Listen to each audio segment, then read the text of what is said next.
Svona svekkjandi 2-1 sigurinn í dag, hver bara svona fyrstu viðbrögð til leik? Bara eins og segir, svekkjandi, en mér svo sem fannst við ekki, þetta var ekki, við fannst ekki góður dag og við áttum ekkert endilega ekki mikið meira að skila út úr leik heldur en þetta. Hvernig var svona tilfinningin á vellinum? Fyrri hálfleikur var svona nokkuð brotið, þið komið sterkar út í seinni, svo fáið þetta mark í andlitið, þetta hlýtur að hafa verið blautfiskað í andlitið. Já, þetta var það.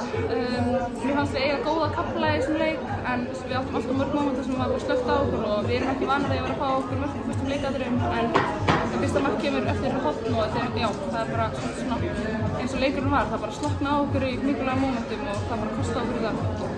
Nú mótið svona cirka hálfna þeir eru að fara í mánaða pásu, hvernig svona metur þið fyrsta helminga af mótinu?